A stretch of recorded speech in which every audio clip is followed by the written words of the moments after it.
Hai, nama saya Shulinda Sinda. Saya dari kelas 5BS1, Sekolah dari Sekolah Menengah Kebangsaan Tasik Damai. Hari ini saya akan menceritakan sedikit tentang bulan kemerdekaan. Apa yang perlu kita tahu tentang bulan kemerdekaan tanggal 31 Ogos 1997. Jadi, yang pertama saya akan sampaikan ialah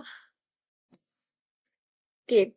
Yang pertama, pengisytiharan kemerdekaan Persekutuan Tanah Melayu.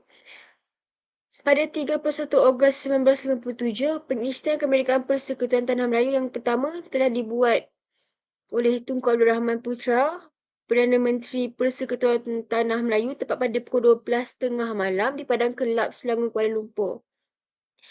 Pengisytiharan itu juga telah diiringi dengan lawangan merdeka yang bergema dengan penuh bersemangat dan menandakan lahirnya sebuah negara baru yang berdaulat dan merdeka.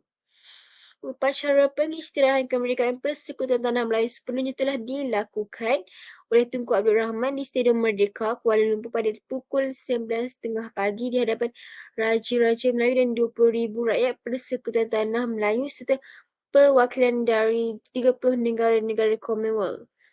Dengan pengisytiharan kemerdekaan Persekutuan Tanah Melayu itu, maka berakhirlah penjajahan Inggeris dan kuasa baginda Queen ke atas Persekutuan Tanah Melayu termasuk Pulau Pinang dan Melaka itu sejak lebih 170 tahun.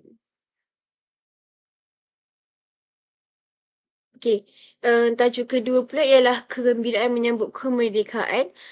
Pada tanggal 31 Ogos 1957 merupakan tarikh bersejarah bagi seluruh rakyat negara Malaysia kerana pada detik tersebut negara kita mencapai kemerdekaan. Kemerdekaan adalah rahmat besar yang dikurniakan oleh Tuhan kepada manusia tanpa mengira agama, bangsa dan warna kulit. Rahmat ini diturunkan bukan hanya untuk orang Islam atau Melayu, bahkan dapat juga dinikmati oleh segenap lapisan masyarakat, malah juga kesemua makhluk yang ada di atas muka bumi. Okey, jadi yang seterusnya pula ialah bendera Malaysia. Apa yang kita faham tentang bendera Malaysia ni adalah bendera Malaysia lah. Bendera Malaysia ni adalah jalur gemilang lah, bendera yang selalu kita kibarkan.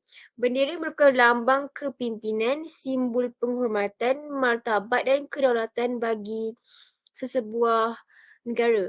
Setiap negara mempunyai bendera yang tersendiri untuk mewujudkan perasaan bangga terhadap tanah air mereka. Bendera ditakdirkan sebagai sebidang kain yang diperagakan bagi menunjukkan tanda dan lambang kewujudan yang juga dikenali sebagai panji dan obor. Bendera dalam budaya Melayu biasanya dikaitkan dengan kedudukan golongan diraja yang memerintah. Okey, terdapat 14 jalur merah dan putih melintang yang sama lebar bermula dengan jalur merah di sebelah atas dan berakhir dengan jalur putih di sebelah bawah. Jalur-jalur ini menandakan keanggotaan 13 buah negeri dan sebuah kerajaan persekutuan iaitu Kedah, Pahang, Kelantan, Johor, Perak, Perlis, Selangor, Negeri Sembilan, Terengganu, Sarawak, Pulau Pinang, Sabah, Melaka dan wilayah persekutuan iaitu Kuala Lumpur atau Labuan dan Putrajaya. Okey, warna merah pada jalur membawa makna gagah, berani dan warna putih pula membawa makna suci murni. Warna kuning yang digunakan pada bulan dan bintang adalah warna diraja yang melambangkan raja-raja Melayu. Gabungan tiga warna utama iaitu merah, putih dan biru melambangkan setiakawan Persekutuan Tanah Melayu dan United Kingdom dan penyatuan Tanah Melayu dengan negara-negara Commonwealth. Baik, kita teruskan lagi dengan maksud bunga raya. Bunga raya pula ialah bunga kebangsaan kita. Okey, bunga raya kebangsaan Malaysia adalah bunga raya. Kerajaan macam mana bunga raya ni boleh dipilih sebagai bunga kebangsaan Malaysia? Okey, kerajaan membuat keputusan untuk memilih bunga raya berdasarkan kriteria bunga raya yang sudah terkenal di seluruh negara. Warna dan bentuk menarik, nama panggilan yang sama di seluruh negara. Mudah didapati di seluruh negara dan yang paling penting ia bukan menjadi bunga kebangsaan mana-mana negara lain di dunia ketika itu. Okey, berdasarkan kriteria-kriteria tersebut pada 28 Julai 1960, Perdana Menteri Tunku Abdul Rahman Putra Al-Haj telah mengisytiharkan bunga raya sebagai bunga kebangsaan. Hari ini, pemilihan bunga raya sebagai bunga kebangsaan kelihatan begitu tepat kerana 5 kelopak yang ada padanya melambangkan 5 pecahan prinsip rukun negara. Okey, akhir sekali ialah penubuhan Malaysia satukan penduduk pelbagai kaum iaitu Melayu, Cina, India dan Iban. Okey. Ekoran ini juga wujud satu negara bangsa yang besar merangkumi tanah Melayu, Sabah dan Sarawak.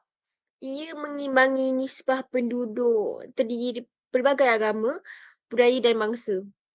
Percantuman tanah Melayu, Sabah dan Sarawak sesungguhnya menyatu padukan seluruh bangsa dan kaum sehingga terbentuknya suatu budaya sangat unik di bawah satu payung. Malaysia antara negara yang sangat kaya dengan keunikan budaya, adat resam, kepercayaan dan gaya hidup.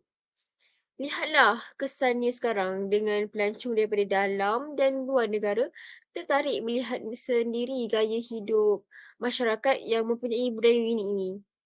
Okey, Tanah Melayu telah membantu memerdekakan Sabah dan Sarawak. Penubuhan Malaysia sebenarnya melakar sejarah apabila sebuah negara kecil membantu negara besar memperoleh kemerdekaan. Akan kekal menjadi sebuah negara demokrasi yang merdeka dan yang berdaulat serta berdasarkan kepada kebebasan dan keadilan dan mengekalkan keamanan di antara segala bangsa. Kuala Lumpur 31 hari bulan Ogos tahun 57. Merdeka! Merdeka! Merdeka! Merdeka!